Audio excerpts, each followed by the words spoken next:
नमस्कार मित्रों। आज हम पढ़ेंगे राम नरेश त्रिपाठी कृत सुप्रसिद्ध खंडकाव्य पथिक। हम पढ़ रहे हैं कक्षा 11 की पाठ्यपुस्तक आरोह, जिसके काव्य खंड का यह पाठ है तीसरा, राम नरेश त्रिपाठी जी का पथिक।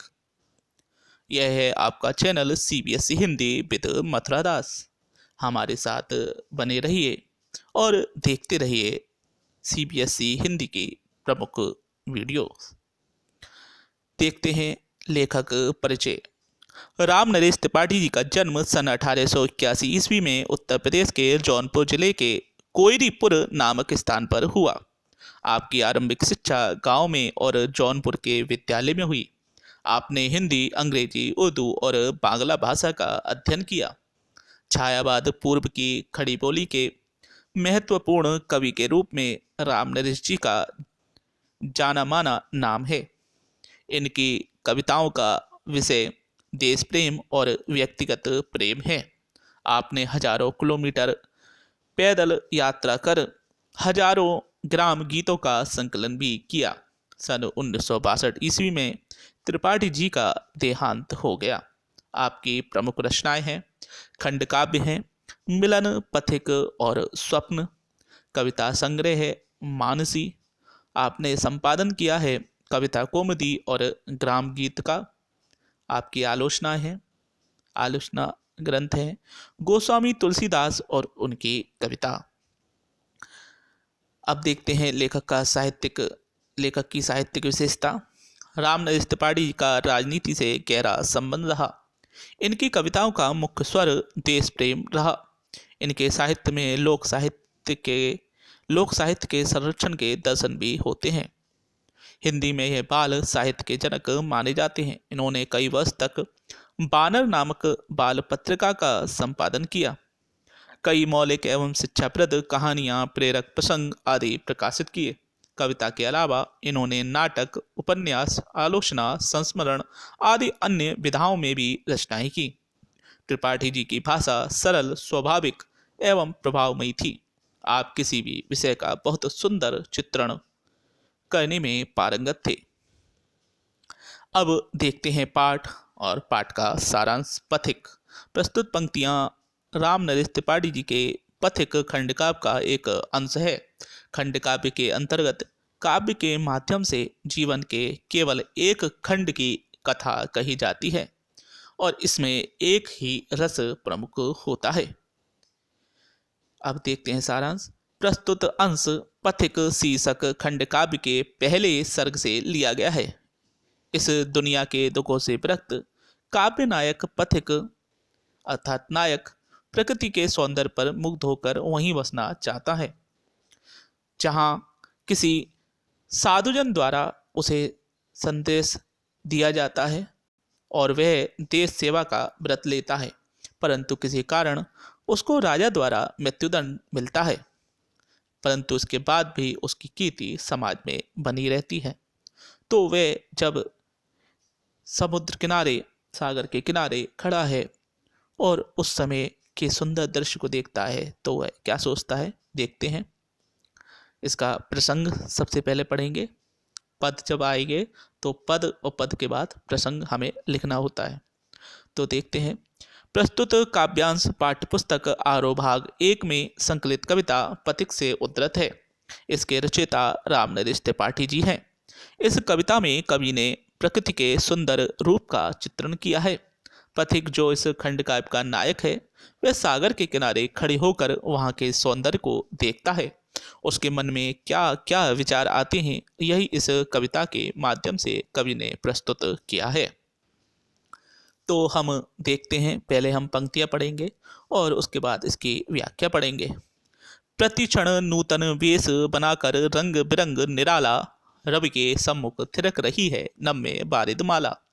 नीचे नील समुद्र मनोहर, ऊपर नील गगन है, घन पर बैठ बीच में विचरूं यही चाहता मन है। रत्नाकर गर्जन करता है, मलयानिल बहता है, हर दम यह हौसला हृदय में प्रिय भरा रहता है। इस विशाल विस्तृत महिमा में रत्नाकर के घर के कोने कोने में लहरों पर बैठ फिरूं जी भर के। कवि कहता है, व्याख्या देखते हैं। कवि कहता है कि आकाश में सूर्य के सामने बादलों का समूह हर ओर से नए रूप बनाता दिख रहा है। इसके सम्मुख जो वर्षा की बूंदें हैं वे थिरकती अर्थात नाचती गाती सी लगती हैं। नीचे नीला समुद्र और ऊपर मन को हरने वाला नीला आकाश है। ऐसे में पथिक का मन होता है कि वे बादलों पर बैठकर, समुद्र की लहरों पर बैठकर इन दोनों के बीच में विचर कर इस मनोहर दृश्य का पूरा आनंद ले। समुद्र गर्जना कर रहा है और मलय पर्वत से सुगंधित हवा बह रही है। मलय पर्वत अर्थात ऐसा पर्वत जहाँ पर बहुत सारे पुष्प होते हैं और जहाँ चंदन आदि के भी पेड़ होते हैं और वहाँ से बहुत सुगंधित हवा आती है, तो उसको उपमा दी जाती है मलय पर्वत की। मलय पर्वत से सुगंधित हवा बह रही है। वह अपनी प्रियतमा को संबोधित करते हुए कहता है कि इन दृश्यों ने मेरे मन में उत्साह भर दिया है। मैं समुद्र की लहरों पर बैठकर समुद्र के इस विशालकाय घर के कोने कोने को देखना चाहता हूँ। आगे की पंक्तियां हैं। निकल रहा है जल निधि तल पर दिनकर बिंब अधूरा, कमला के कंचन मंदिर का मानो कांत कंगूरा। लाने को निज पुण्य भूमि पर लक्ष्मी की असवारी, रत्नाकर ने निर्मित कर दी स्वर्ण सड़क अति प्यारी। निर्भय दृढ़ गंभीर भाव से गरज रहा सागर है, लहरों पर लहरों का आना सुंदर अति सुंदर है। कहो यहाँ से बढ़कर सुख क्या पा सकता है प्राणी, अनुभव करो हृदय से हे अनुराग भरी कल्याणी। कवि कहता है, सूर्योदय का वर्णन करते हुए कवि कहता है कि समुद्र तट पर से सूर्य निकल रहा है। उसका आधा बिंब जल के अंदर और आधा जल के ऊपर है। ऐसा लगता है मानो सूर्य का समुद्र से ऊपर निकला आधा हिस्सा लक्ष्मी देवी के स्वर्ण मंदिर का चमकता हुआ गुंबद हो, और उस सूरज की रोशनी से जो समुद्र पर स्वर्णिम लहर दिखाई देती है, मानो लक्ष्मी की सवारी लाने के लिए समुद्र ने सोने की सड़क बना दी है। ऊपर चित्र के माध्यम से इस बात की कल्पना की गई है कि किस तरह से सूरज का आधा हिस्सा उस मंदिर का गुंबद लग रहा है। उल्टे हाथ पर आप देख रहे हैं और सामने देख रहे हैं कि सूरज के निकलने पर किस तरह से बीच में एक स्वर्ण निर्मित, स्वर्ण के समान एक जो सूर्य की छाया होती है वह समुद्र की बीचों बीच में सड़क जैसी लगती है। ये चित्रों के माध्यम से आप कल्पना कर सकते हैं कि लेखक क्या दिखाना चाह रहा है।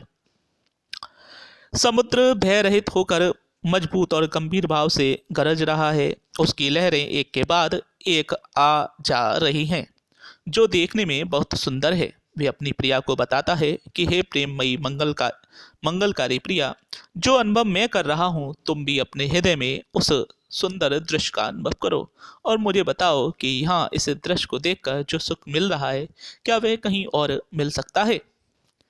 आगे है अगली पंक्तियां। जब गंभीर तम अर्ध निशा में जग को ढक लेता है, अंतरिक्ष की छत पर तारों को छिटका देता है। सस्मित बदन जगत का स्वामी मृदु गति से आता है, तट पर खड़ा गगन गंगा के मधुर गीत गाता है।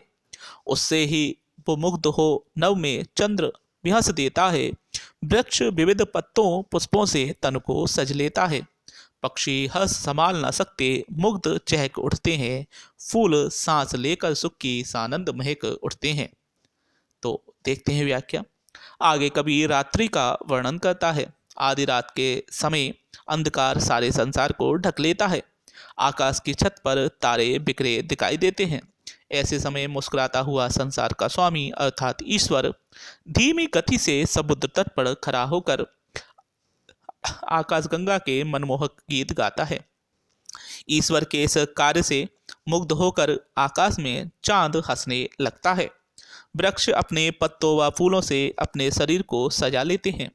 पक्षी भी खुश होकर तीव्र स्वर में चहचहाने लगते हैं। फूल भी सुख का आनंद लेकर और अधिक महकने लगते हैं। अब देखते हैं अंतिम पंक्तियां। वन उपवन गिरी सानुकुंज में मेघ बरस पड़ते हैं, मेरा आत्म प्रलय होता है, नैन नीर चढ़ते हैं। पड़ो लहर तट तृण तरु गिरी नव किरण जलद पर प्यारी, लिखी हुई है मधुर कहानी विश्व विमोहन हारी। कैसी मधुर मनोहर उज्जवल है ये प्रेम कहानी, जी में है अक्षर बन इसके, बनु विश्व की बानी। स्थिर पवित्र आनंद प्रवाहित सदा शांति सुकर है। आह, प्रेम का राज्य परम सुंदर अति सुंदर है। व्याख्या देखते हैं। पथिक प्राकृतिक सौंदर्य से अभिभूत है। प्रकृति की इस प्रेम लीला से वन उपवन पहाड़ समुद्र पेड़ पौधे सब पर मेघ बरसने लगते हैं। पथिक भी स्वयं भावुक हो उठता है और उसकी आंखों से आंसू बहने लगते हैं। वे अपनी प्रिया से कहता है कि तुम समुद्र की लहरों, किनारों, तिनकों, पेड़ पौधों, आकाश और बादलों पर लिखी विश्व को मोहित करने वाली इस कहानी को पढ़ो। यह बहुत प्यारी कहानी है। प्रकृति सौंदर्य की यह प्रेम कहानी बहुत मधुर, मनोहर व पवित्र है। पथिक चाहता है कि वह इस प्रेम कहानी का अक्षर बन जाए और विश्व की वाणी बने। यहाँ सदैव आनंद प्रवाहित होता है, पवित्रता है और सुख देने वाली शांति है। यहाँ सदैव प्रेम का ही राज्य छाया रहता है, जो कि बहुत सुंदर है। तो यह था पाठ पथिक। अब देखते हैं पाठ की विशेषता।